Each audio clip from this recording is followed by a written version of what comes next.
Hello, thanks for joining us for our weekly film show. On today's programme, a drug-infected superhuman Scarlett Johansson, a spectacular car chase through Paris mixed with a bit of science fiction and philosophy.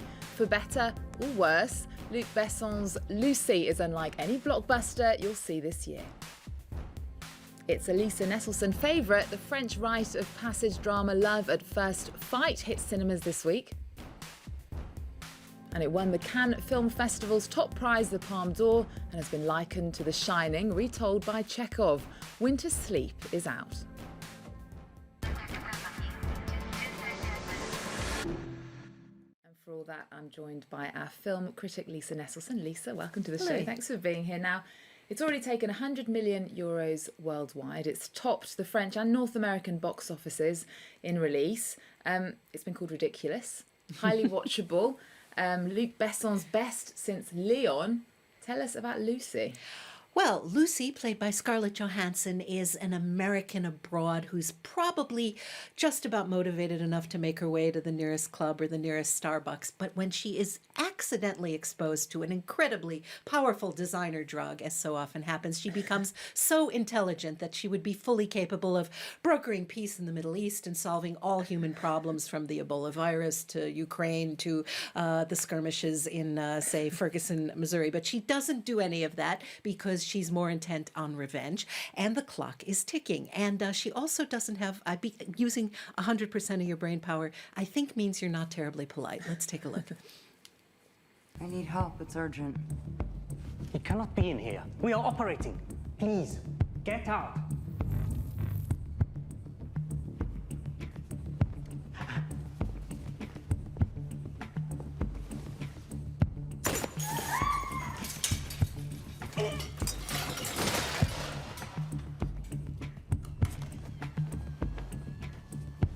You wouldn't have been able to save him anyway. The tumor already invaded the cortex on the right side of the spine. Somebody put a bag of drugs in me. I need you to remove it. It's leaking. Do it now. Right. I'll just administer a local anesthetic. Don't bother.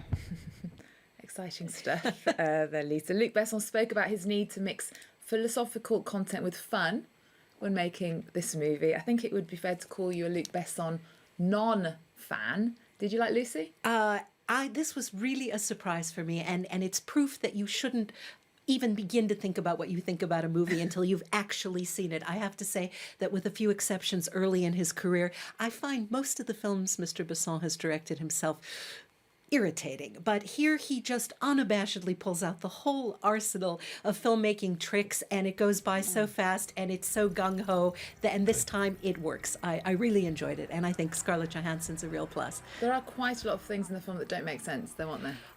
It's 89 minutes long. There are at least 89 things in it that don't make sense. But while you're watching it, it's remarkable. You don't care. It just intersects in ways that you're willing. It's a movie about using 100% of your brain that absolutely requires you to suspend your disbelief and check your brain at the door. Give us an example, though, of one of the things that doesn't make sense. Well, I wasn't the first to come up with this, but if you have the capacity to, if you're in possession of a drug that makes you so brilliant that you can do anything, including control people, remote control, just by thinking about it, why would you sell it to junkies? Why wouldn't you take it yourself and build an army of incredibly effective criminals who could rule the world? Okay.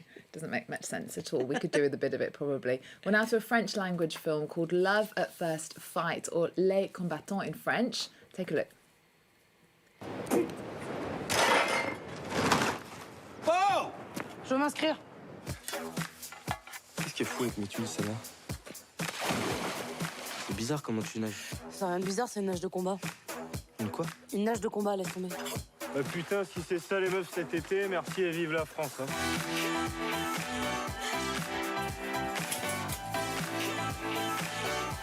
Je pense que je suis folle.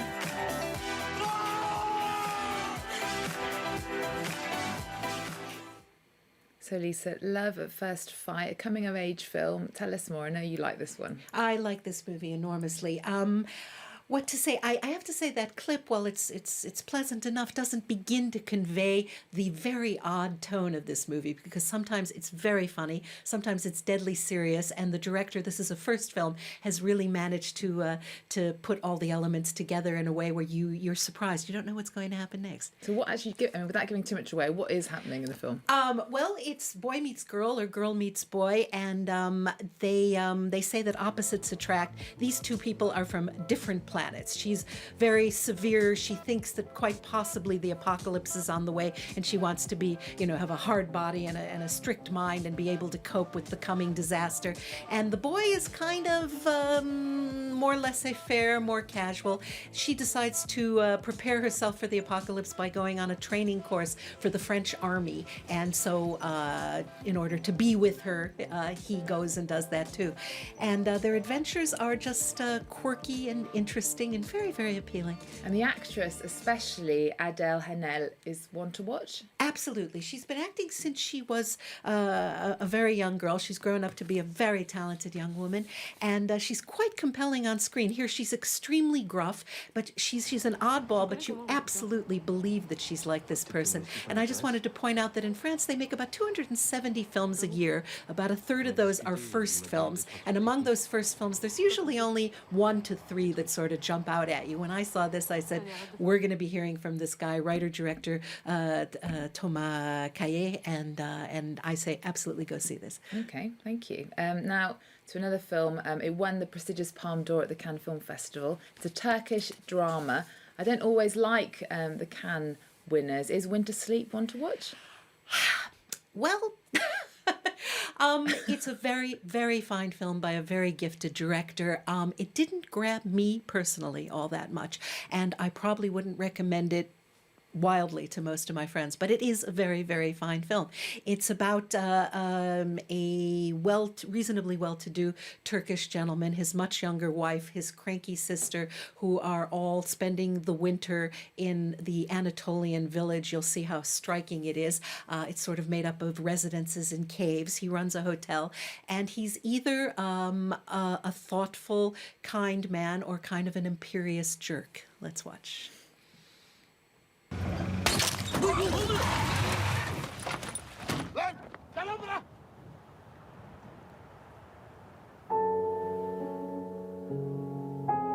Yani çocuk o olayı şey yaptığı için orada yanlış bir harekette bulunmuş. O yüzden Aydın Bey, şimdi siz bize biraz şey edebilirseniz, yani en azından şu tahliye davasını durdursalar. Aslında iyi öğrenim görmüş, dürüst, adil bir insansın.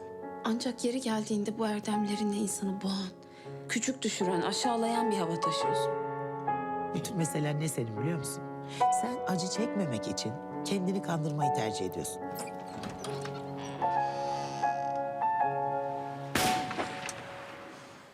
There we go, a clip from Winter Sleep. Now, it won one of the most prestigious prizes in film, the Palme d'Or at the Cannes Film Festival. What makes it a prize winner then? Well, this taught me a lesson about prizes, because I've been going to Cannes for many years, and I usually make a point of seeing all the films in the competition. Because I was on a jury myself this year, I only saw about half of the films. I hadn't seen this one until after it was declared the best movie in the festival. And I thought, hey, wait a minute. I mean, it's possible to go in with a little bit of a chip on your shoulder and say, show me what's so great about this. So as I said, it is a very, very fine film, and it's 3 hours and 16 minutes long, which shouldn't scare anybody off.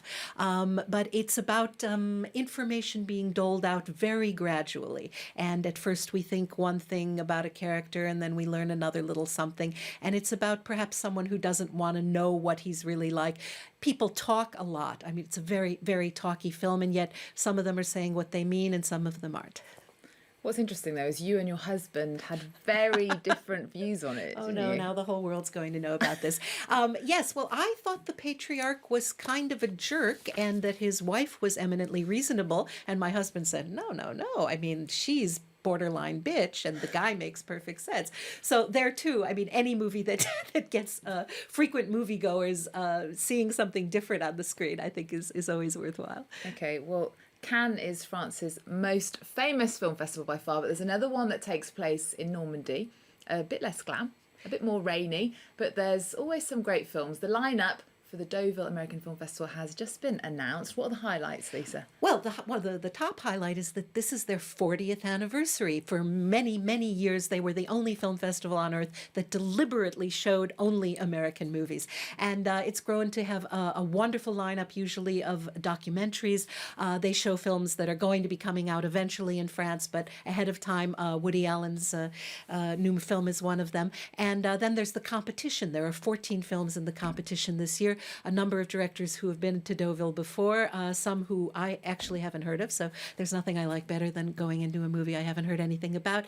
And alas, they will be doing a tribute to the late Robin Williams, who came to Deauville twice. They had actually invited him for this year and not gotten an answer yet. But I was fortunate enough to be in the room in 1999 when he was at the press conference for a film called Jacob the Liar. And it was one of the most exciting live theater performances I ever experienced. I didn't talk about using 100% of your brain power. Robin Williams used 150%. You would hear 2 syllables of an impression and know who he was talking about. You would hear, he just strung thoughts together in a way that was absolutely magical, and my ribs hurt from laughing. And that doesn't usually happen in press conferences. Oh, so sad. Lisa, thank you so much for joining us for this week's film show. Now, that brings us to the end of the show, and we're going to leave you with the third film in the series that trades on our affection for action stars of the past. The Expendables 3 has had its premiere in Paris. Don't forget, you can get more music and culture news on our website. Enjoy. See you next time. On time, you boys showed up.